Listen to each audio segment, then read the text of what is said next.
Today's video is sponsored by Squarespace. Get it? Because I'm in a square. So Katie, you ready to solve a murder? I am, and we've got the perfect puzzle. So you already saw me solve one of these when it was like food themed, and I didn't know enough about cooking to solve the murder. So here's what's happening today. We are hoping that we know enough about office supplies to solve this one. And so what we've done is we have recreated the scene on the box in order to really get in the moment. So we asked our dad if he had a typewriter that looked anything like the one on the box, and turns out we have the exact same one. We just went down to the basement and he pulled out this suitcase and he opened it up and it was the typewriter from the box. All right, so the way that these puzzles work is that there is a story inside and then a puzzle that's different from the picture on the box. So this is still sealed, so let's open it up and find out what murder we're solving.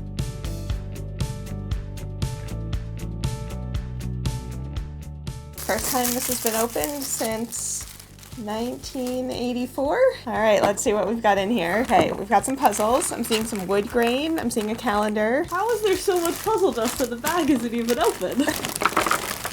Oh, wow, it's so dusty. It's a very brown puzzle. Oh, I see a typewriter. Okay, before we start looking at the jigsaw puzzle, I'm gonna tell Katie the story of desktop murder.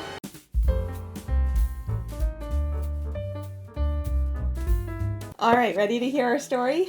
Can't wait. So Jessica Fletcher is at a house. Now there are a bunch of police cars in front, and she just walks right up through and in the front door. Like she does. As you do. And then she says, there are advantages to being something of a celebrity. You have a much better chance of getting into restaurants, theaters, and crime scenes. I don't think that's how that works. The detectives recognize her, and they're like, Jessica Fletcher, why are you here? We are here doing our actual job. So, okay, the person who lived in that house was an author called Arnold Myers. Okay. Jessica had basically edited his new manuscript and was bringing it over to go over it with him. However, the officers say that Mr. Myers committed suicide. And that's what they're there investigating. They came to investigate when a neighbor spotted smoke and called 911. They found a dry tea kettle smoldering on the kitchen stove, and Myers sprawled over his desk, shot in the head. There was a gun next to his hand and a note stuck to the desk that proves he was depressed. But then Jessica says, not too depressed to make a cup of tea. Sure. Don't think that's how that works, but okay. So they then find the answering machine. They listen to it. They have a message from Jessica saying that she'll be over at 6. But they say that there was a clock on the desk that stopped at 4:30. So they think he died at 4:30. Why did the clock stop, though? Did it get unplugged? I guess the bullet that killed him also stopped the clock. So then Jessica is like, well, there are 3 people whose careers will be ruined if this manuscript is published. I think one of them murdered him. Let's bring them all here to the house. Naturally. And all 3 of them clearly agreed to this. So suspect number 1, Samuel V. Torrance III. Sounds fancy. He was a very fancy person, although he had, a poor upbringing. But basically, he did a bunch of stuff and could potentially be president one day. However, not if this guy's memoir is published. I think this guy was a limousine driver.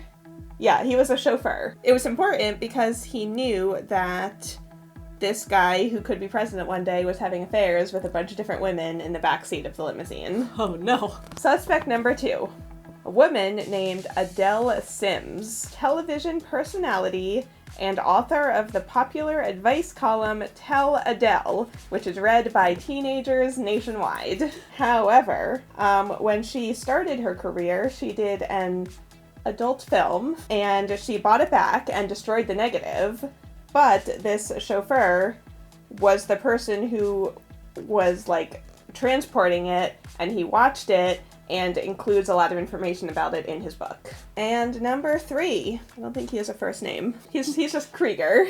He is an arms dealer from Algeria, but this chauffeur knew that he also supplied weapons to dictators and terrorists around the world. And the reason that the chauffeur knew is because he did all his business in the back seat. Your driver's always listening. Careful what you say in the back seat of your Ubers. So that's basically it.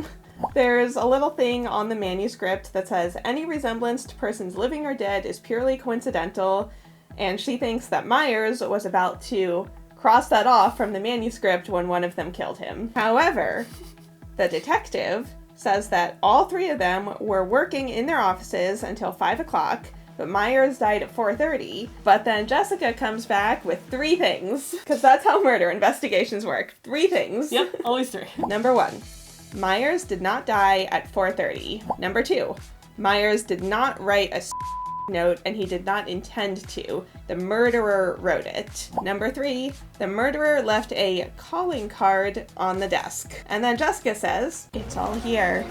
It's undeniable. It's murder. Jessica Fletcher is very dramatic. Okay, what's your strategy? What are you doing? I'm collecting some interesting things that seem easy to put together, like clocks. I got the first piece in. And I'm collecting the edge pieces. Great. You do that. Last time we did one of these, Karen took the easy parts and left me with a very hard section, so I barely got to do any of the puzzle. So this time I'm claiming the fun parts. Or maybe I'm just a little faster at puzzles. Probably some of both.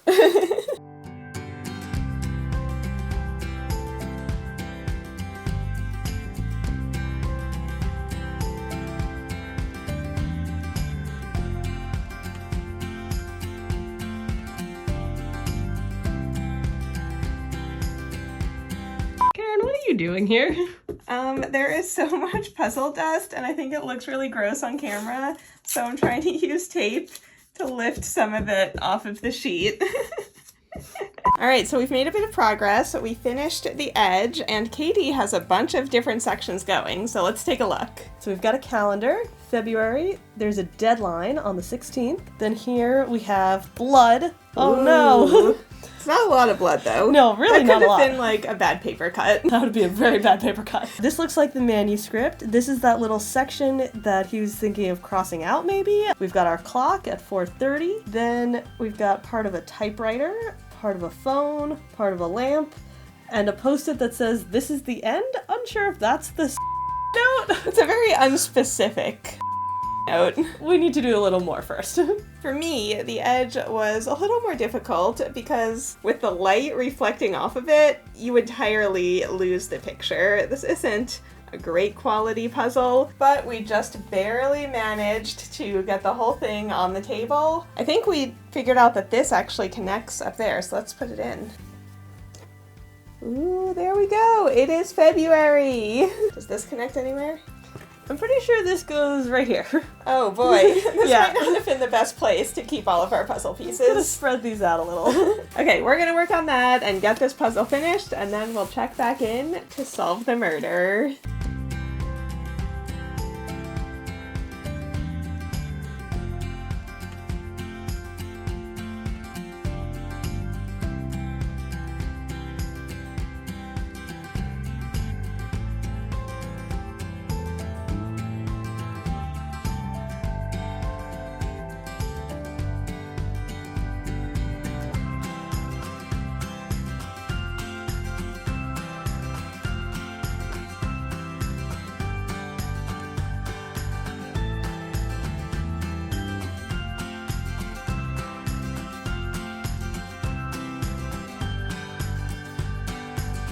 Alright, so we've definitely made progress. I feel like we've done all the interesting parts, and now there's just a whole lot of brown. But Katie, you brought something for show and tell. What is it? This is the unofficial MurderSheWrote casebook. It's basically IMDb before there was IMDb, and it's just about MurderSheWrote. It's a very thick book. Yeah, the show ran for 12 seasons, so... And then there's about 3 to 4 pages about every single episode of MurderSheWrote. It has who the guest stars were, highlights, some trivia, everything you would want to know about every episode of MurderSheWrote. Do you think this one's in there? I don't think this one's in there. They didn't include all of the licensed products? No. And there are still some Post-its in here. I can't quite figure out what they correspond to, but when I was in middle school, high school or so, I would basically follow along in my MurderSheWrote book and use Post-its to keep track of what episode we were on, so that I would know all of the trivia. I don't remember much of the trivia from here. It's been a while.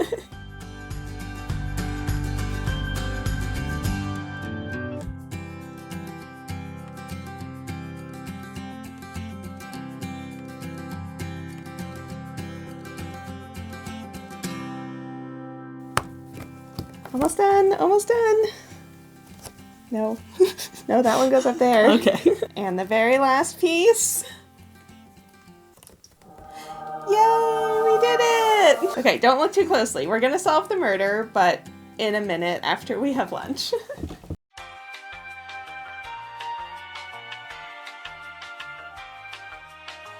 All right, we are back, we are fed, we are ready to solve a murder. So what are the 3 things we had to figure out? Number 1 was why he didn't actually die at 4:30 like the clock says. Yep. That he didn't write the note, which is just, this is the end. Who would think that's a note? And number 3, the murderer left a calling card on the desk, but we don't know exactly what that is, so we have to find it. All right, so what do you see?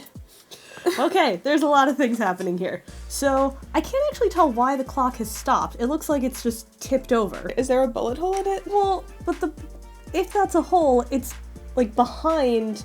Oh, maybe that's how she knows. So the hole is behind the hour hand. So the hour hand couldn't have been right there when a bullet was shot through it. Is that a bullet hole though? I don't know. It's a little hard to tell. Oh, here's the pen that was used to write the note, but that would have been on his left hand. So we have to determine if he's right or left-handed again. If he's left-handed. We had to do this last time. We have a lot of coins by the phone, but this is his own desk phone. You don't need coins for your own phone. We have a couple of things on the calendar. The deadline, which is in the story. Oh, so he's put a box around this in blue, and the blue pen is here. So maybe that means he's right-handed? Yeah, but it's not a felt tip pen, it's a ballpoint pen, and this was drawn in a felt tip. Okay. See, this one's a felt tip, so it makes a thicker line than a ballpoint. Okay. I feel like this is the end could also refer to, like, this is the last page of the manuscript. Exactly. This looks like a contract. Is this the kind of printer that would have printed this? This is an answering machine. Oh. It's not a printer. Oh, whoops. Never mind. Printers back then would have been huge, bigger than the typewriter. That's a good point. There's a little bit of glare on this puzzle. It's hard to see that side clearly. Okay, sure. Do you think that's pen or blood? I think that's pen. That looks like pen. So maybe, so that could be this line under the this. It like soaked through the post-it note and got onto the paper. If this was on the last page of the manuscript, somebody could have, the person who killed him saw that, added the underline right there on top of the paper and then stuck it up here as if it was a note. So he didn't die at 4:30 because the bullet hole is behind the hour hand. He didn't write a note. The murderer fixed things to make it look like he did. So they drew the underline, moved the post-it from the manuscript up to the desk. Number 3, the murderer left a calling card on the desk. There's this weird little like curly thing here. Does that just mean like to strike? That might just be an editing mark. Oh, this coin looks different. The rest of these, like, that's a penny. Wait, is that a button? Is Yeah. that one of his buttons? It looks like it could be a button. Yeah, it's definitely not a coin. Okay, nobody else is wearing anything with buttons. Yeah, maybe it fell off his jacket during the struggle. Maybe that's the calling card. Is that it? We might have solved it. Is that it? Are we gonna read the answer? Do we need a mirror? No, we have phones. Oh, right.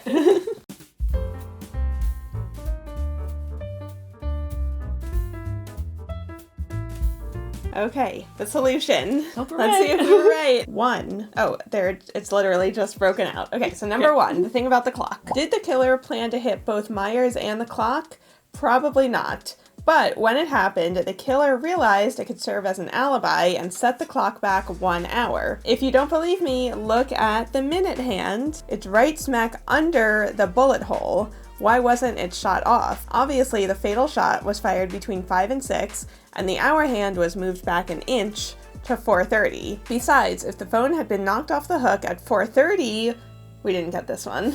This is a little bit of old technology. Wait, it would have, like, still been...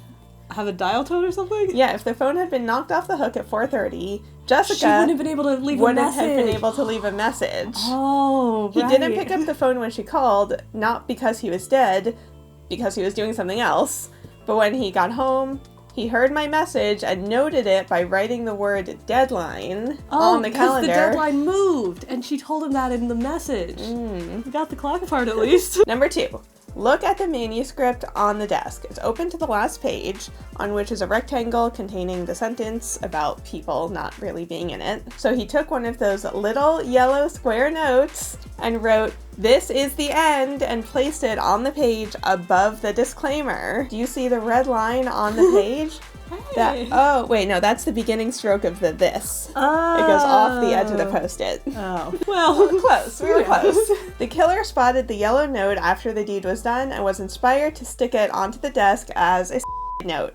What the killer did not spot was the little blue mark on the left of the rectangle. To the uninitiated, it is a meaningless scribble, but to those familiar with editing, it is the symbol for delete. I told you it was an editing symbol. You got it. Yep. Which then leads us to who. This is it. Let's examine the state of the desk. It's a mess. So basically we can infer that there was a struggle. Observe these coins in the corner of the desk, nickels, dimes, pennies, and a brass button. Did we get it right? What do you have to say about that, Senator?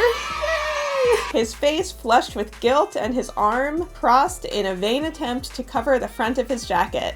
Jessica picked up the button from the desk and held it next to his jacket. Why is she touching it if it's going to be evidence? Oh my god. I'm sorry. It's going to be evidence at your trial. As Torrance was being led away, the lieutenant turned to Jessica and said, "Congratulations, Mrs. Fletcher. I don't know how you do it." "Oh," replied Jessica, "it's really very simple. You just keep moving the pieces of the mystery around until they all fit into place. Just like a jigsaw puzzle." Mm-hmm. What a metaphor for life. Well, we got most of it. Yeah. We got the clock, we didn't get the calendar, and we didn't get the phone. Mm-hmm. But we got essentially the Post-it note. Yeah. And we got the button. None of the rest of this meant anything. Yep. We didn't have to know anything about typewriters. You do have to know about answering machines, though. I feel like kids today would not know that if a phone is off the hook, you can't leave a message. And now I'm just gonna cut in real quick to tell you about today's sponsor. So if you don't know, Squarespace is a powerful online platform to create your own website. I have had the domain KarenPuzzles.com for ages, and there's nothing on there because I am so bad at coding websites. But if we take a look at Squarespace, they have all of these designer templates which are so easy to go in and just edit and add your own text and photos. And along with making a basic website like this, you can also add members-only content to bring in a little extra money. You can also send emails to a mailing list and see your audience insights all in one easy-to-use platform. I'm going to be working with Squarespace for a couple videos, so come along with me on this journey as I figure out what I want KarenPuzzles.com to be. But in the meantime, if you want to try it yourself, head on over to squarespace.com for a completely free trial. And then once you're ready to launch, you can head to squarespace.com/KarenPuzzles for 10% off your first purchase of a website or domain. All right, I'm gonna be here just playing around with these templates. It's so much fun. Back to the video. Well, I guess that's it. So, we need a code word for the comments. Oh, what's a good one that's not gonna give it away? Let's go with Jessica for Jessica Fletcher. Let us know in the comments if you managed to solve it yourself, and I guess that's it. Happy puzzling, everyone. Bye.